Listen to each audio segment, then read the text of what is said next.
I grew up in a small town called Marrow Creek, tucked between the misty woods of northern Oregon. It's the kind of place where everyone knows everyone, where doors are left unlocked and people still wave from their porches. But every October something strange happens here, something no one ever talks about openly. They call it the offering. I didn't think much of it when I was a kid. Halloween was just different here. We didn't go trick-or-treating like normal kids. There were no decorated lawns, no costume parades, no pumpkin contests. In fact, from October 30th to November 1st, the entire town seemed to shut down. Curtains stayed closed. Lights went out early. And at exactly 9 p.m. every Halloween night, a church bell would toll 13 times, slow, heavy, echoing across the valley.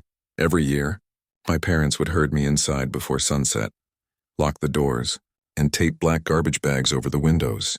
"Don't look outside," my dad would warn. "And whatever you hear, don't answer the door." I used to think it was just a weird local superstition, until the year I decided to find out the truth. It started with a new neighbor. Her name was Cynthia Morales, a single mom from Portland who moved into the old Pinehurst house down the street. Everyone in town avoided that place. It had been empty for years, ever since the Dawson family moved away after Halloween of '98. But people whispered that the Dawsons didn't move. They vanished. Cynthia was kind, loud, and too curious for her own good. She had a daughter, Lily, about 10 years old. They didn't know about the offering, and nobody warned them. It was a week before Halloween when I noticed her putting up decorations, pumpkins, fake cobwebs, orange lights, the kind of cheerful stuff you'd see anywhere else in America. But here, it was like she was painting a target on her door. I remember old Mrs. Brenner from across the street shuffling up to her, wringing her hands. "Take those down, dear," she said in a trembling voice. Cynthia just laughed. "Oh, come on. It's Halloween. What's the harm?" Mrs. Brenner's eyes filled with something like panic. "You don't want to invite them." Cynthia just brushed it off. She didn't know what the meant. The night before Halloween, my dad brought out the plywood boards for the windows and double-checked the locks. I asked him again, like I did every year, what exactly we were hiding from. He gave me that same haunted look. "Some things are better left unspoken, son." But this time I was done with silence. I was 17, old enough to know the truth. So I decided to stay awake that Halloween night. I told my parents I'd go to bed early, but instead, I waited in my room with the lights off and a blanket over the window. The first sign that something was wrong came around 8:45. The air outside grew still, too still. Even the crickets stopped chirping. Then came a faint sound like wind whistling through the trees. Only it wasn't wind, it was humming, a low, rhythmic humming that seemed to rise from the forest itself.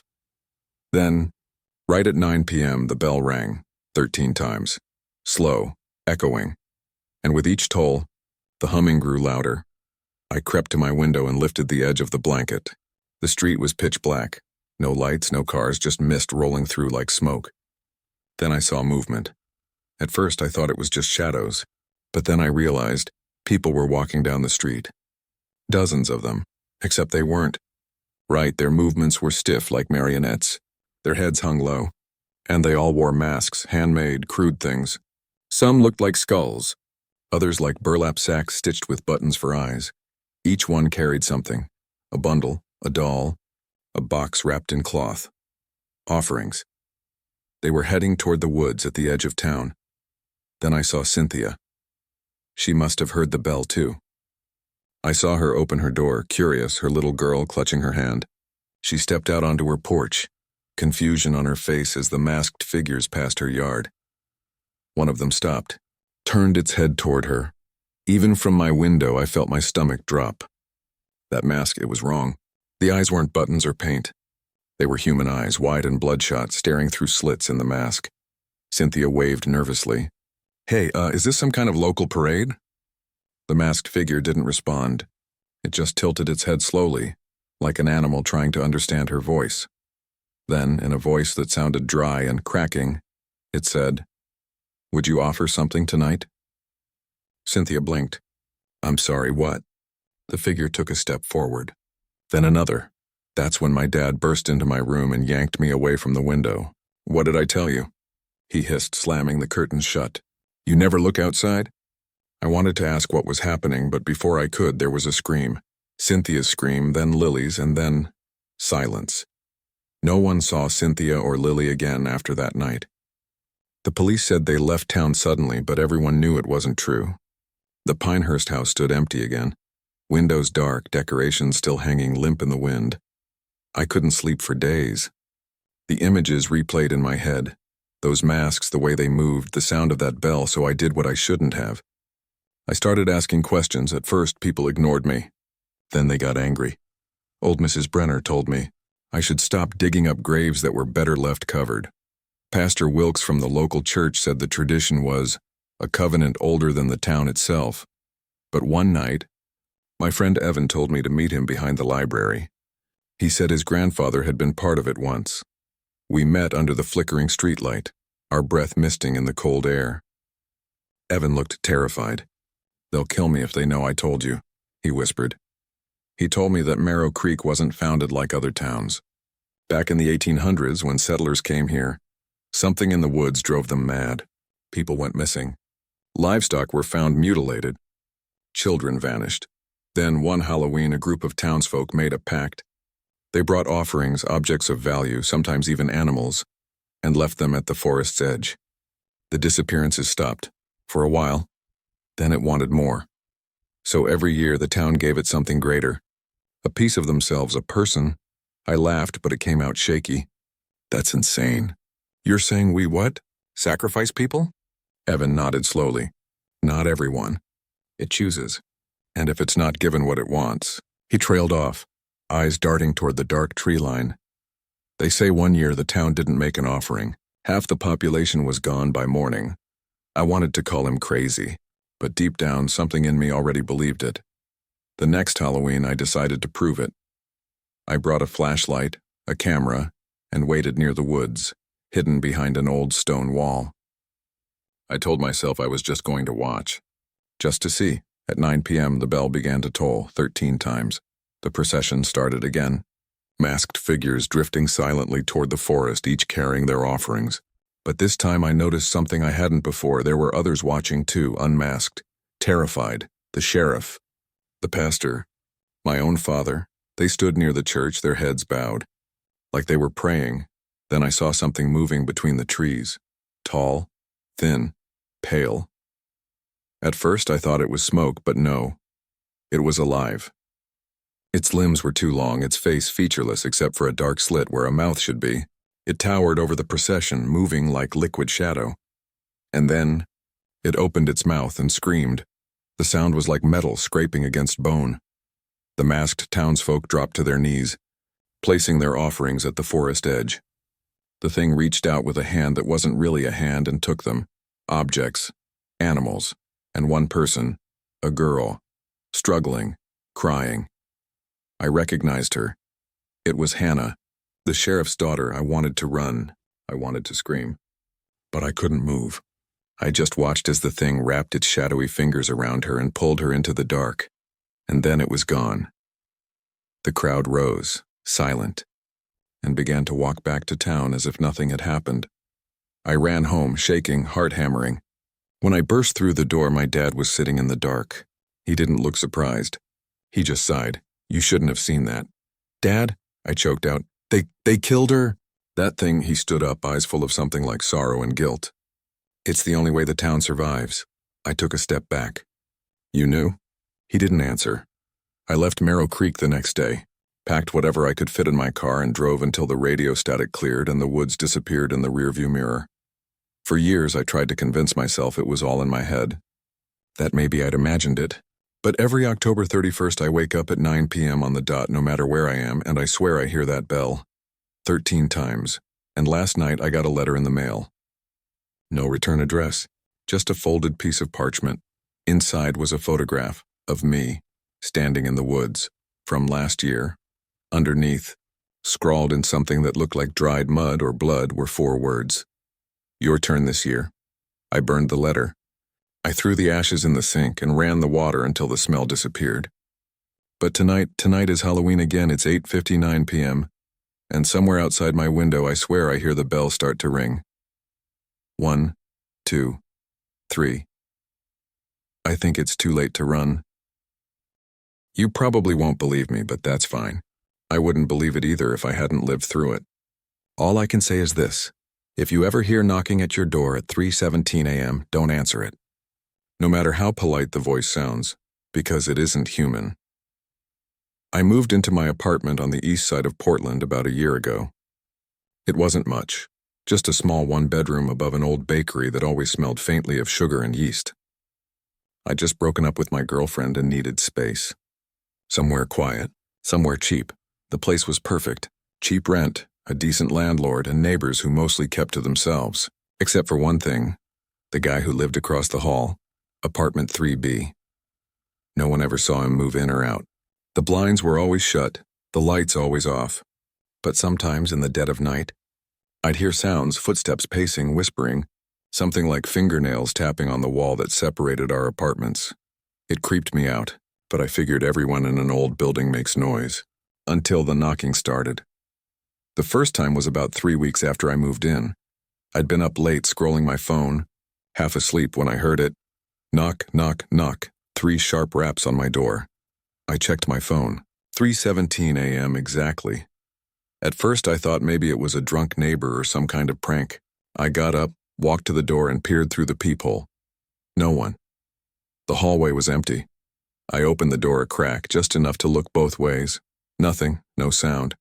The air felt thick, like static before a storm. I shrugged it off and went back to bed. But the next night it happened again. Knock, knock. Knock 3:17 a.m. on the dot. This time I didn't open the door. I just stood there in the dark, my heart pounding, listening. After a few seconds, a voice whispered through the door. A man's voice, calm, polite. "May I come in?" I froze. I didn't answer. The voice came again, softer this time. "Please." "It's cold." That was enough for me.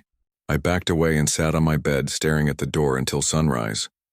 When I checked through the peephole in the morning, there was a single wet footprint outside my door. Barefoot, human, but too long. I told the landlord, Mrs. Patel, about it later that day. She gave me this strange look, like she'd been expecting me to say that. "What time?" she asked. "17, I said. She went pale. Then she sighed and rubbed her temples. "You mustn't answer him," she said softly. "Ever. He'll stop eventually." "What are you talking about?" "Who is it?" She hesitated. "He knocks every few years. Always finds someone new." And that's all she'd say. That night I put a chair against the door. I left the hallway light on just in case. 17 came, and sure enough, knock, knock, knock. I didn't move. Didn't breathe, then the voice, "Please, let me in." Silence. Then another knock, this time softer, like fingertips brushing wood. "I'm sorry I woke you," the voice said. "I just need to see you." "I won't stay long." I backed further into the room. The voice started humming. A slow, tuneless hum. It went on for maybe 30 seconds, then stopped. And then I heard something I'll never forget. The sound of my own voice on the other side of the door whispering, "Please, let me in." I barely slept after that. The next morning I went straight to the police. The officer at the front desk listened politely but didn't seem interested. "Could be a trespasser," he said. "We'll send someone to take a look." No one ever came. That night I tried something different.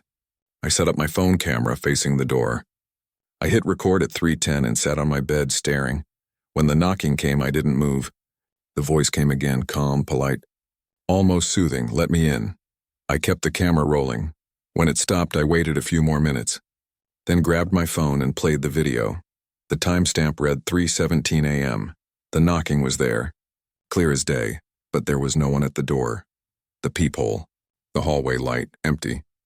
Yet the knocks were loud, like someone pounding inches from the mic. And worse, the voice wasn't on the recording at all, just static. By the 4th night, I was terrified to sleep. I drank coffee until sunrise, staring at the door, counting the minutes until 3:17. The knocking didn't come. For 3 nights in a row, it didn't come. I started to relax. Maybe it was over. Maybe Mrs. Patel was right. Then on the 5th night, it came back, but not at my door. At my window, knock, knock, knock. 3 sharp raps on the glass beside my bed. I shot upright. My apartment was on the 3rd floor. No fire escape. No ledge, nothing. The knocking came again, softer this time, then a voice, "Please, let me in." I grabbed my phone, fumbling with the flashlight, and pointed it toward the window. For half a second, I saw it, a face pressed against the glass, pale, eyes too wide, lips black with cold. But it wasn't just a face. It was my face, smiling. Then it was gone. I packed my things that night. I didn't care about the lease or the deposit. I called a friend in Vancouver and begged to crash on his couch. He picked me up the next morning just after sunrise. As we left, I looked up at my window one last time. Someone was standing there, watching. I didn't tell my friend. I didn't sleep for days, but a week later I got curious, stupidly curious. I went back. Mrs. Patel wasn't at the front desk anymore. A new guy was there, maybe in his 30s. I asked him what happened to her. He frowned. "You mean Mrs. Patel? She passed away. Heart attack. About a week ago." I thanked him and turned to leave, but then he said something that froze me in my tracks. "You were the tenant from 3A, right?" "Yeah," I said slowly. He nodded. "Funny. You're the second person to ask about that unit this week. Some guy came by a few nights ago, said he was looking for his brother, said his brother lived in 3A before he, before he what?" The man hesitated. "Before he disappeared." I didn't wait to hear the rest. It's been 6 months since I left that apartment, but I still wake up every night at 3:17 on the dot. I moved states, changed jobs, got a new number, but 2 nights ago something happened. I was staying at a hotel for work, 7th floor. Around 3 in the morning, I felt that same static in the air, that pressure that makes your ears ring. Then, knock, knock, knock, from the hotel door. My phone screen said 3:17 a.m. I didn't move, didn't breathe, and then, through the door, I heard my own voice again. "Please, let me in." I grabbed my things and left before sunrise, drove until I couldn't keep my eyes open, slept in my car at a gas station. When I woke up, there was a note tucked under my wiper blade. No envelope, just a folded scrap of paper, 3 words written in perfect block letters. "You let me in." I don't know what that means. I've been careful. Deadbolts, no windows open, no mirrors uncovered at night. But something's changing. Every time I look in the mirror now, I notice small differences. The reflection lags a split second behind me. The eyes don't blink at the same time. And last night, when I turned off the light, I swear I saw movement, my reflection smiling long after I stopped. And I think I understand now. The knocking wasn't someone asking to come in. It was me, asking to come out. I don't know how long I've been writing this. The clock on my laptop says 3:15 a.m. I've got 2 minutes before it starts again. The knocking, the voice. My voice. I can already hear the static building in the walls. The air's heavy. My reflection's moving even though I'm not. If you're reading this, promise me something. If you ever hear knocking at 3:17 a.m., don't answer, don't look, don't listen. Because once you do, you'll never know which side of the door you're really on. I used to think I grew up in a normal home. It was a little old, sure, the kind of creaky, drafty 2-story farmhouse you see all over rural Montana, but it was ours. My parents bought it cheap when I was 6. It sat on a lonely stretch of road surrounded by wheat fields, miles from the next neighbor. It had everything a kid could want. An attic full of forgotten junk, a big backyard, and a dark, mysterious basement that my mom told me never to go near. I used to ask why. She'd just shake her head and say, "Because the floorboards down there are hollow." At the time, I didn't understand what that meant. But now, almost 20 years later, I wish I'd never found out. The house had a strange hum to it. You could hear it best at night, low and constant, like something breathing under the floor. My dad said it was just the pipes or the wind through the ducts, but I never believed that. The sound wasn't random. It had rhythm. Some nights, if you listened closely, it almost sounded like whispering. It started for real when I was 9. My dad was out of town for work, and Mom had tucked me into bed early. I remember lying awake staring at the ceiling when I heard it. Thud, thud. Scrape. Thud, thud. Scrape. Something moving beneath the floor. I called out, "Mom?" No answer. I crept out of bed and put my ear to the vent. The whispering was clearer there, like voices speaking just below me. I couldn't make out the words, but I'll never forget the tone. Soft, coaxing. Then from the vent came my mother's voice, "Go back to bed, honey." Except she wasn't downstairs. She was asleep in the next room. I screamed. My mom came running. When I told her what I'd heard, her face went pale. She didn't scold me or laugh it off like usual. She just took my hand, led me to her room, and locked the door behind us. She stayed awake all night, sitting in a chair by the door, clutching a kitchen knife. In the morning, she told me not to tell my dad. "He'll think we're imagining things," she said, and so we didn't. But from that night on, she started sleeping with the radio on. Always tuned to static. Years went by. The noises became part of the house, like the wind or the plumbing. My parents never mentioned it again. Then, when I was 16, my dad fell through one of the basement steps. He wasn't hurt, just startled. But when he pulled his leg free, he found a hole under the stairs, a narrow dirt tunnel disappearing into the dark. "Damn animals," he muttered. "Probably coyotes nesting under there." He covered it with plywood and forgot about it, but I didn't. A few weeks later, I woke to a sound that didn't belong, knocking, from under my bed. 3 knocks. Then silence, then from the vent, "Let us out." I jumped up so fast I hit my head on the ceiling. My heart was pounding, my skin cold. I grabbed a flashlight and shone it into the vent. Nothing, but the air smelled different, wet, metallic, like blood, I told my parents. My dad finally lost his patience. "Enough with this nonsense," he yelled. "You're scaring your mother." That night I heard them arguing downstairs. My mom wanted to move. My dad said no, we couldn't afford it. Then something slammed. The whole house shook. The radio in my mom's room turned on by itself, blaring static. The next morning my dad nailed the basement door shut. He didn't say a word to me, just hammered the boards in silence. I remember him muttering under his breath, "If they want in, they'll have to go through hell to get it." Everything went quiet for a few months after that. But quiet never lasts long in that house. One night in February, a blizzard hit. The power went out. We lit candles and gathered in the living room. That's when we heard the voices again, clearer than ever, whispering through the floorboards. Dozens of them. Some sounded like children, others like grown men. They were crying, begging, laughing. Then they started saying our names. Ellen, that was my mom. Robert, my dad, and then Tommy, my name. I'll never forget the way my mom's hand tightened around mine. That night, my dad went into the basement. He told us to lock the door behind him and not open it. No matter what we heard, we waited for hours. Then we heard him scream. It wasn't just pain, it was terror. The kind that makes your blood go cold. Mom ran to the door, but before she could pry the boards off, he came back up. At least, something that looked like him did. His face was pale, his eyes empty. He didn't speak. Just walked past us and sat in his chair staring at the wall. He didn't go to work after that. Didn't eat much. He just sat there muttering under his breath. They're still down there. A month later, he was gone. The police said he probably wandered off into the woods during a snowstorm. They never found him. Mom and I moved out soon after. We didn't talk about what happened. She told everyone he'd left us. That's what she needed to believe. But she never slept through the night again. I didn't set foot in that house for nearly a decade. Not until Mom died last year and it became mine. I told myself I was only going back to clean it up and sell it. But deep down, I think I needed answers. The place hadn't changed much. Dust everywhere, wallpaper peeling. That same faint hum vibrating through the floor. I should have turned around the second I stepped inside. But I didn't. I found my dad's old flashlight in the drawer, still working somehow.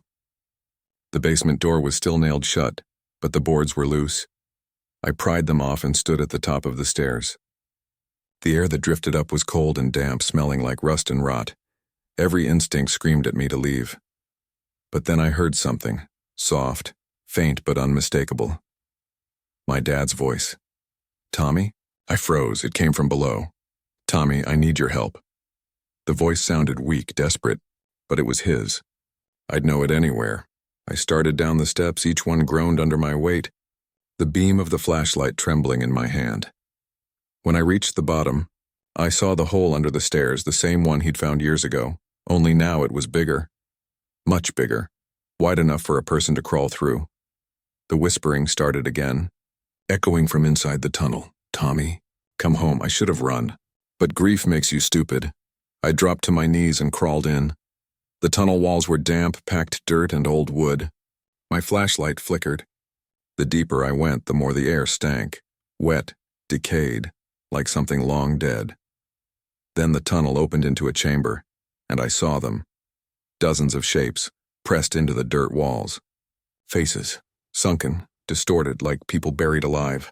Their eyes moved. Their mouths opened and closed silently, whispering through the soil. One of them looked just like my father. I stumbled back, tripping over something soft. I shined my light down. It was a door, wooden, half buried in the ground, its surface carved with symbols I didn't recognize. From behind it came that low hum, the same sound I'd heard all my life. It wasn't pipes. It wasn't the wind, it was breathing. The door shuddered once. Then, in the faint light, the dirt faces turned toward me, every single one. "Don't open it," they whispered. And then from behind the door, I heard my mother's voice. "Tommy, please, help me. I don't remember making the choice." My hands just moved. I pulled at the handle, ignoring the dirt faces screaming now, the air vibrating, the hum rising to a roar. The door burst open, and I saw darkness move. Not just shadow, something alive inside it. Something huge. It surged forward like a wave, swallowing the tunnel, the chamber, everything. I ran. I don't know how I got out, only that I ended up in the living room, gasping for air, the floor shaking beneath me. The whole house groaned, the walls splitting open, voices screaming from every vent and crack.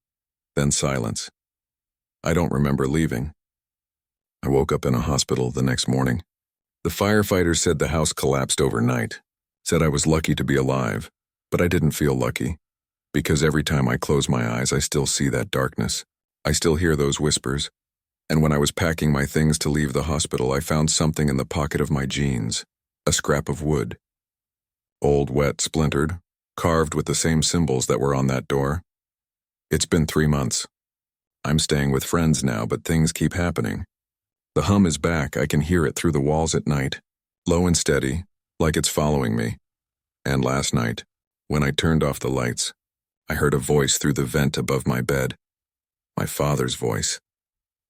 "Tommy," it whispered, gentle and calm. "We never left. I've tried burning the wood piece, but it won't burn. I've buried it, drowned it, smashed it. It always comes back. Sometimes I wake up and find it sitting on the pillow next to me. Sometimes I hear scratching under the floorboards. Wherever I go, and every night before I fall asleep, I hear the same thing, whispers rising from below, like the whole world has a heartbeat buried deep in the soil. They're getting louder, closer. And tonight, as I write this, the floor beneath my bed is vibrating again. I think it's hollow. I think they're digging up. If anyone ever finds this, don't go to that house. Don't buy it.